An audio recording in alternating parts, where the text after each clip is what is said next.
ఒక ఆయన అన్నాడంటే పెళ్లి చేసిన పాస్టర్ దగ్గరికి వెళ్ళి మా ఆవిడ ఎముక అన్నాడు. 3 నెలల తర్వాత పెళ్ళిని 3 నెలల తర్వాత అదేంటో పెళ్ళగంటే అంటే అవునండి పాస్టర్ గారు నా ఎముక ఎక్కడో తెలుసా మా ఆఫీస్లో ఉన్నాడు. మా ఆఫీస్లో ఉన్న ఎముక ఏంటంటే ఆఫీస్లో ఎవరో కొత్త తగలేదు ఈ ఇళ్ళప్పుడల్లా పల్లికి ఇస్తున్నారు.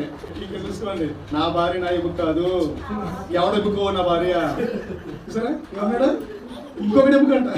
నీకు ఏదైనా తేడాగా ఉంటే నీ భార్య నీ మాట వినకపోతే నువ్వు నీలో లోపం ఉందనుకోవాలా, నువ్వు సరి చేసుకోవాలా, నువ్వు నీ భార్యని నీకు తగిన విధంగా మార్చుకోవాలా. ఖచ్చితంగా శక్తి సామర్థ్యాలు భర్తకి దేవుడు ఇచ్చాడు, దేవుని స్తోత్రం కలుగా. నువ్వు మార్చుకోవాలా, నువ్వు మార్చుకోగలవు. నీకు తగిన విధంగా నీ భార్య మారిపోద్ది. ఏమండి అంతేకాదు భార్యలో కూడా భర్తను మార్చే శక్తి యుక్తి ఎవరు ఇచ్చారు తెలుసా? భార్యకే ఉన్నాయి. దేవుని స్తోత్రం కలిగాక నువ్వు మనసు పెట్టి నువ్వు ప్రార్థించే నీకు అనుకూలంగా మారిపోతుంది నీ భర్త. అలాగని చెప్పి ఎలా